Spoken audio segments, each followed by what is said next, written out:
Well, welcome to Elevenses, number 84. It's Wednesday, the 4th of November, and we're almost back where we started back in March when I ran the very first one of these webinars, webcasts, whatever you like to call them. What have I got for you today? Well, we're going to be look at the situation revolving around the motorcycle tests. The DVSA are consulting the DFT, who are awaiting advice from government. We'll look at the Road Safety GB Bike Seminar Day on Friday. Sinnis have released their Terrain 380. Is it the bike we should be waiting for? I'll ask that question. We'll look at some drones that Aussie cops are getting. And I've got a bargain for you. It's a tax disc holder. So sit yourself down with your brew and stay tuned for the next 20 odd minutes or so. All right. Okay. So let's start with the obvious news. On Sunday, in response to the unscheduled but not unexpected lockdown, the government, I said that given the fairly shambolic response of the DVSA to the relaxation of the first lockdown, I can't imagine the DVSA have actually prepared for this second lockdown. They'd only just announced, for example, that some test centre waiting rooms would be reopening 7 months after they were shut. So I also said I'd be back to you when I had some more guidance. Well, here's the bad news. As of Monday morning, the DVSA announced that all testing and training in England would be cancelled. Now, initially, it was just being assumed by driving and bike instructors that, as last time, key worker training would continue. But no, the DVSA quickly emphasised that all training was to shut down and there would be no provision for key workers to undertake training or tests during the lockdown period. Nevertheless, some bike instructors then assumed that, just as last time, CBTs could carry on for key workers. But some calls to DVSA supervisors up and down the country quickly dampened that idea too. Now, obviously, there were a lot of very concerned people running and working at ATBs who were asking why, given that last time they were allowed to continue with this limited operation. And given that the shutdown is for a month, there will be learner riders out there whose CBTs are about to expire. Now, what provision is being made for them to continue riding legally? None was made last time around, if you recall. What if that bike is needed to get to work? Because one of the changes in lockdown sort of 2B or whatever you like to call it is that it's not quite as tough as the first one. It's not a complete shutdown of non-essential business. If you have to work away from home, you are allowed to do so. So what about the key workers as well, who may be needing to get to hospitals and labs and other facilities? All those questions were rather unanswered by the bald statement from the DVSA. So what I did was I tuned in yesterday evening to the Driving Instructors Association webinar. Now, I happen to be a member, so I got an invite to it. So what I did was I watched it on catch up as I was out at the time it was actually on. But I'll also point out before I go any further that what follows is actually my interpretation of what was said on that webinar. So don't quote me in court.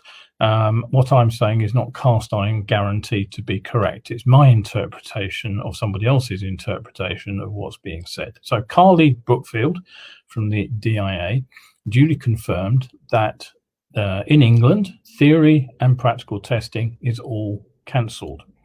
But she reminded us, first of all, that the devolved authorities, that is Wales, Scotland and Northern Ireland, have other plans and other dates. So if you happen to live outside of England, look away now.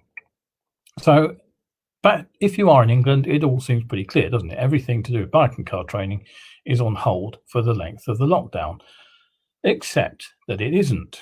She then said that as of yesterday, the DIA had actually asked for firm confirmation as to whether or not driving instructors would be able to continue training for critical workers who have tests scheduled for just after the end of the lockdown period. Even if no tests are available during lockdown, remember that these tests are already scheduled, they're already in the book, and people will be expecting to go to these tests. Now, remember, this is supposed to be a fairly short 4-week lockdown, and as of December the 2nd, we're supposed to be out of it again. So tests already booked for December the 2nd and on would, in theory at least, be held as booked. So the obvious problem is that anybody with a test that's booked just after lockdown expires would have no way of practicing for that test.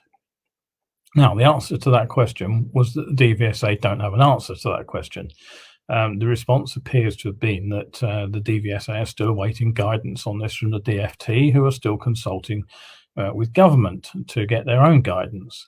Now, she also stated that the DIA had asked the DVSA if, in the case that training is directly halted by a directive from government, would there be enforcement by the DVSA? Would, in other words, people driving around in logoed up cars be stopped and reported? And the DIA report came back with the still waiting for a DVSA response on that one too. Now, one point that she made very clearly is an important one. She said if there is a clear directive from what she called a regulatory authority, but then didn't define what the regulatory authority might be, then instructor insurance for cars or bikes, which would include things like public liability insurance, would almost certainly be voided. But again, as yet, she said, there is no clear directive. So it seems from what is being said, and again, this is my interpretation of what I've just told you, is the government themselves haven't actually shut down rider and driver training. That was, in fact, the DVSA's decision. Now, from that, a couple of other interesting points arose. Remember those people waiting for tests that might fall just outside the lockdown period? Could parents take a learner driver out within the household? Or would that be considered a non-essential journey? Once again, guidance is being sought. Now, if it's legit for a car driver to take a child or a family member out for some tuition on the roads on L plates, I can't see any good reason why someone couldn't take their own partner out on a 125 on L plates, as long as that ride obviously has a CBT certificate and insurance, and do some riding and try to get some practice ready for a test which is booked immediately after lockdown. Okay, so as the situation stands at the moment, lockdown is scheduled for 4 weeks, so training and testing restarts on the 2nd of December. But here's an interesting change from the previous debacle over booking test dates. Right now, only ATBs are being allowed to book tests after the lockdown concludes. So if you happen to be riding a 125 and you wanted to book your own test, bad luck, you won't get one. You'll be referred back to an ATB. Now, that's an interesting decision in itself, and one that I suspect could be challenged in a court. Anyway, that's again my interpretation. So reasonably enough, though, if you do have a test in the interim period when we are locked down, it will be cancelled, obviously, but you will be given a new priority test date as soon as possible after the lockdown finishes. But note this, if you don't accept it, you'll be bumped to the back of the queue, which is already running into months. So basically, it will be a case of drop everything and take the test you've got. Now, okay, anything else to say? Well, of course, all this assumes that lockdown only lasts for 4 weeks. And Michael Gove's statements the day after Boris's declaration of a 4-week lockdown have cast some doubt on whether or not we will actually be out of lockdown within 4 weeks. If lockdown is extended, and I have to be honest here, my own feeling is I think it's pretty inevitable we won't be out of lockdown in 4 weeks, and I think it's almost inevitable that critical worker testing, as well as CBTs for those workers, will have to be brought back online. But the question is, really, why wasn't all this pre-planned? Surely these are questions that were pretty damned obvious, weeks, months ago, whenever the possibility of a second lockdown was even talked about. Now, Boris might have been rushed into his statement to the nation by the alleged leaks to the press, but surely some contingency planning had been going on behind the scenes at the DVSA for precisely this situation. And if they had questions, surely they would have passed them up the line to the DFT and so on. It's worth pointing out, incidentally, at this, that Northern Ireland has taken a different approach here. Their rider tests, I believe, have resumed if social distancing can be maintained, although car tests are still cancelled. So, to try to sum this up, although the DVSA's instruction seems clear enough on the surface, it's also clear there are wheels within wheels which are still churning. But it really does beg a belief that, as of tomorrow, all the people running bike training and the car instructors too are left in limbo, not 100% certain whether or not they can legitimately continue to work in at least some capacity for the next 4 weeks or so. So again, I'll just emphasize that I've reported what was said on that webinar, and it's my interpretation of what I heard. Now, personally, I'm not bound by DVSA rules because I'm not on their register of post-test motorcycle trainers. Obviously enough, although I do feel a sort of a sense of moral duty to conform to the bigger picture, even if I could use the justification of not being able to work from home to carry on with the on-road training. But competing with that, I will be quite perfectly blunt, my bank balance is telling me that I should be out there continuing to run courses while I'm legitimately able to do so. So I have to say right now, I'm in two minds as to whether to carry on road training or not. So this is the latest as of 10 a.m. this morning when I wrote this article. I know no more than I have just told you. So as I said on the last show, I'll keep you updated, and as soon as I know anything more, I will tell you that. Right, okay, so just a reminder, while you are waiting to find out whether or not I can get on with my COVID courses, you can, of course, get some tuition from me online. I've just put that was the right slide. There we go. I will be running sort of online training sessions and covering all sorts of interesting techniques, including this one here, setting up the brakes. Is an Aussie technique. It's a bit frowned on over here by the IM and ROSPA, but I think there's some really good reasons for using it. So if you're interested in doing something online, do drop me a line. You can learn better skills from the comfort of your own home. All right, okay, so what next? Well, let's go back a picture. That was not one that I wanted to show next. The program for the Festival of Road Safety, which is being shown all week by the Road Safety GB organisation. It comprises an exciting mix, as they say, of pre-recorded keynote presentations, live discussion sessions, workshops, podcasts, and a bumper fringe program. The content of this so-called festival will be published at 10 and in the morning and 2 in the afternoon every working day right through this week.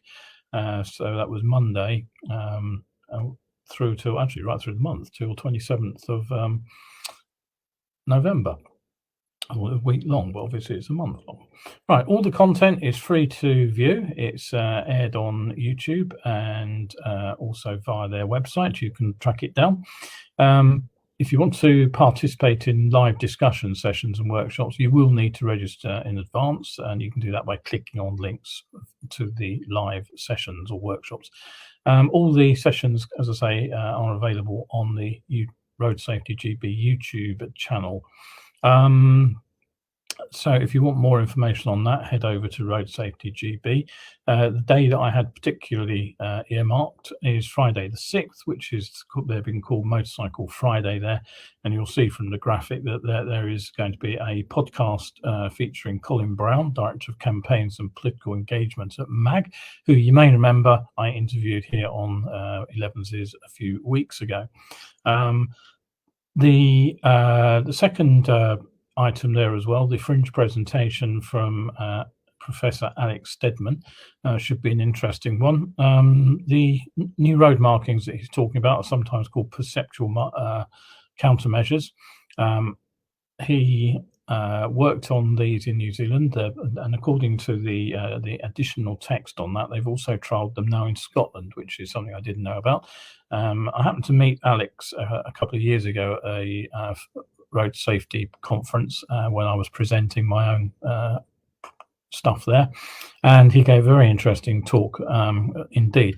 So I would definitely tune into that one if you possibly can, and you'll see that there are a couple of others presentations there to see. So do go online, have a look at that if you've got a moment. I think it'll probably be fairly interesting stuff. Now, don't just as that's online and you can catch up later, don't forget you can also catch up with Elevenses here on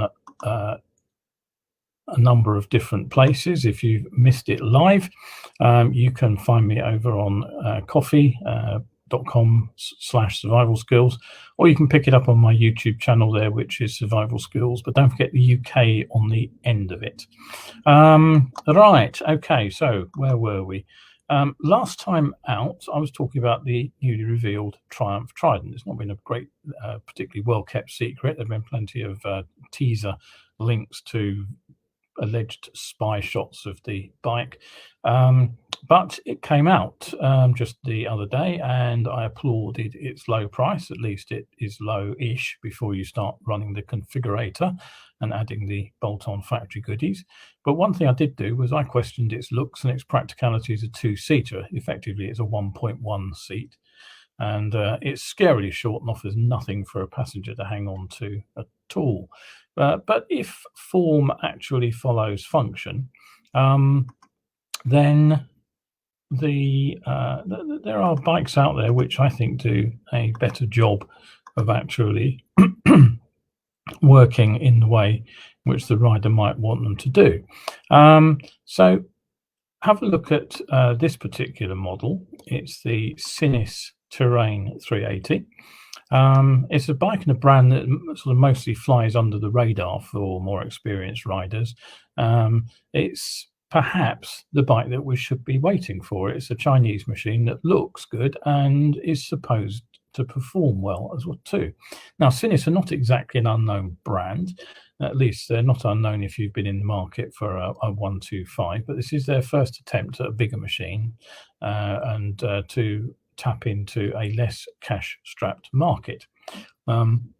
Now, let's get the objections out of the way first of all. Now, the first one is it's Chinese. Now, as I said a number of times, the manufacturers from that country have seriously upped their game in the recent years. The cheap and nasty tag was almost certainly deserved since the first bikes to go on sale over here were pretty cheap and nasty, but things really are looking a lot better. Particularly as more and more ostensibly European brands have either done some sort of manufacturing and R&D deals, or they've actually been bought up wholesale by these Chinese manufacturers. Norton, for example. Second argument against it is it's too small. Well, okay, really? It's pushed along by a 380cc liquid-cooled single overhead cam 8-valve parallel twin engine, which is Euro compliant.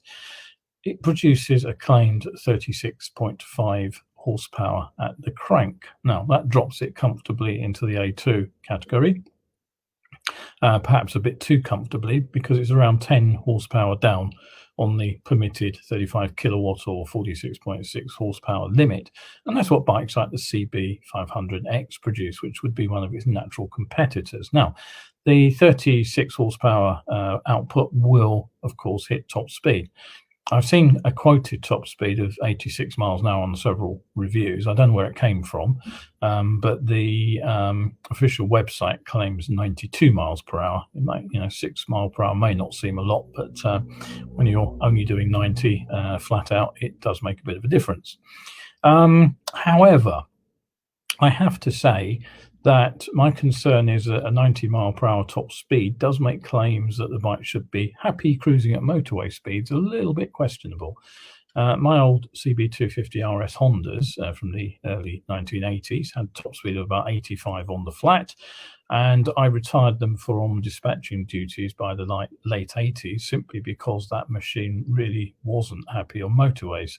They were very nearly flat out trying to run with an HGV up a hill, for example. and they were also, impacted quite badly by headwinds. So there is a limit to what you can do with a limited number of horsepower. Having tested a bang on the A2 limit CBR 500 a few years ago, the extra power genuinely does let the bike cruise easily enough on motorways. But even so, to be honest, there's not a lot left for acceleration if you're going uphill into a headwind. But on the other hand, the CB engines are a bit revvy. The single overhead design of the Sinnis here does imply perhaps a less revvy motor, which could, in theory, have a better spread of torque. But that's all guesswork. But if you are riding the Sinnis on faster roads, you're probably going to need the 6-speed gearbox. But does it really matter? Well, the answer is really only if you see the adventure bike as a mile muncher which needs to be loaded with everything in the kitchen sink. If your idea is a 400-mile ride down the motorway, 2 up with every camping facility known to man tucked on the back of it, then maybe the Sinnis will struggle. But if you see the role of a bike like this as pottering around back lanes, visiting sort of backwaters and off the beaten track villages as an adventure, then maybe the Sinnis is up to the job. So what's it got? Well, up front, it's got adjustable forks, although what can be twiddled isn't quite clear. They're upside down. At the rear, there's another adjustable shock, but again, it's not clear what is adjustable. It may just be preload both ends. Forks carry radial mounted discs, one on either side. They're twin piston. At the back, there's a single piston caliper with obviously one disc. Bike is ABS equipped, although it's not clear if it turns on and off. The front wheel's 19-inch, which should give it some modest stability on sort of the looser stuff. They're a little bit easier to ride than the 17-inch wheels on something like the NC series, for example. It's a 110/80 front tyre, so fairly skinny. The rear's a 140/70, which again quite skinny but easily available. But impressively, the spoked wheels carry tubeless tyres, and that's something you won't find on many bikes with spoked wheels. I have to say, over the years, I have looked at a Honda Transalp as an instructor machine. It's a bike I particularly enjoy riding. It's got a lovely power delivery. It's reasonably light. It's nice upright riding position, but it has spoked wheels and it has tubes. And I'm afraid for me, that's a non-starter. I get so many punctures living in London. At least I normally get home again on a tubeless tyre if it gets a nail in it. But tubes tend to go flat pretty damn fast, so they may be repairable more easily than a tubeless tyre, but they're putting me off. Weight, 200 kilograms fueled and ready to go, which is a not over light 440 pounds, but on the other hand, it's got 20 litres of fuel on board, so that will account for a bit of it. The seat is 820 millimeters or 32.3 inches, but can be adjusted down about 30 millimeters or an inch. And that should make it more manageable for smaller and also less experienced riders. The bike comes with an impressive set of add-ons, actually. It's got decent drop protection out of the crate. Chassis guard rails protect the pump, engine and side fairings. And that's the sort of stuff that you'd have to pay extra on most bikes for. There's also that largish screen, LED lights that don't look like BMW headlights at all, do they? No, not a chance of that. It's got an LCD dash, it's Bluetooth connected, and it looks to have a reasonably sized pillion seat as well. You also get some peace of mind on the unproven machine with a 1-year roadside warranty, assistance rather than a 3-year warranty on it. The only disappointment is that the teaser campaign back in July talked about the hard luggage being a factory fit. It's now an add-on. So the lockable riveted aluminium quick release panniers that you see there with a capacity of 105 litres, which is a reasonable amount, adds on to the start price. The original launch price that was suggested was 4,195, which would have been an absolute bargain. Unfortunately, it slipped upwards a bit. It now rolls out the showroom at 4,495 plus on the road charges, which is still pretty damned reasonable. And if you do want the panniers on it, then you will pay another 300, well, actually just under £300, 4,750. In fact, will get you the fully equipped bike spike that you see there. The rising price is probably the consequence of the sinking pound, and that has had an impact right across the board with other models from outside the UK and inside the UK too. So I have to say this is still a very, very attractive price.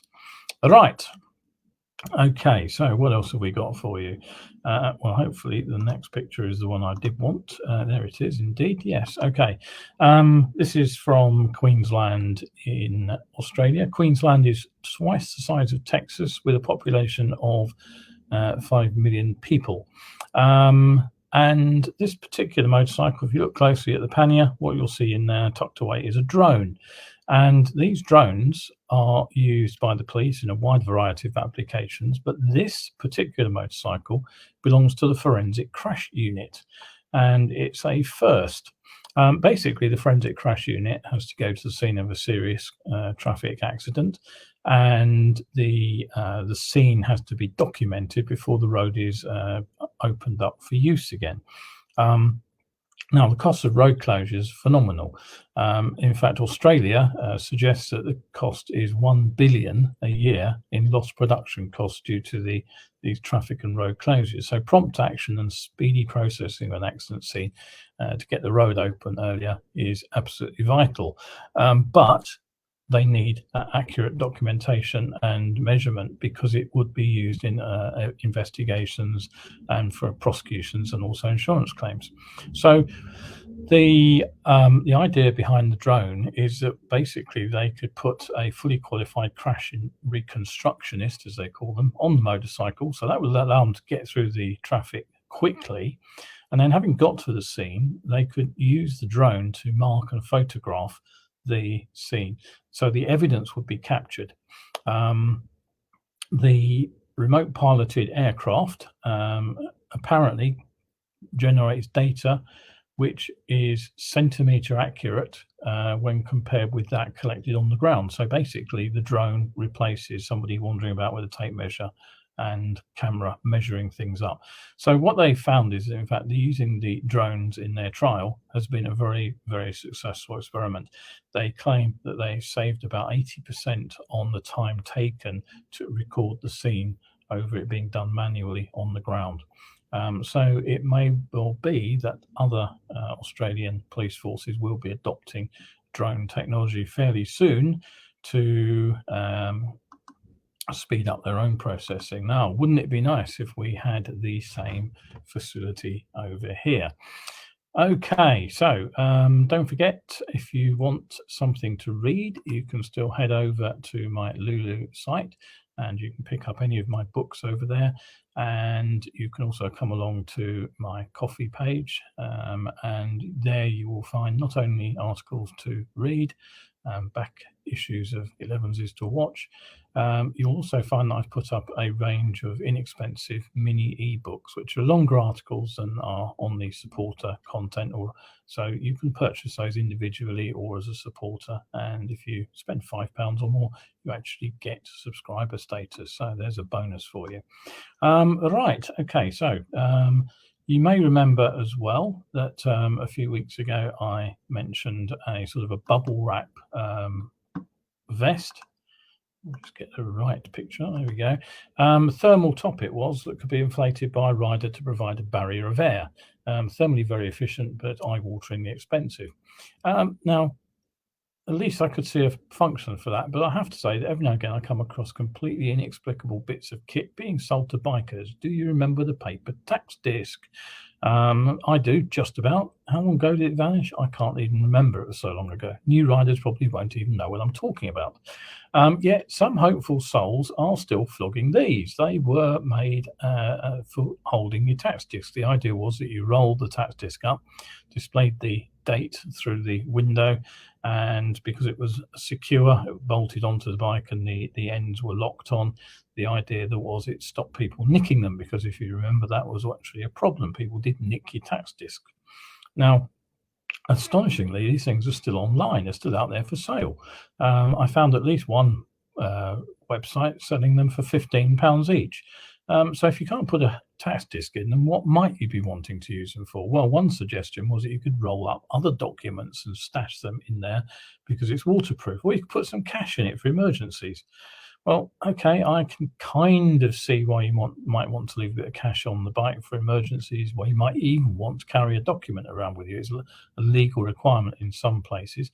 But would you actually want to leave it out in the open when your security depends on basically a bolt?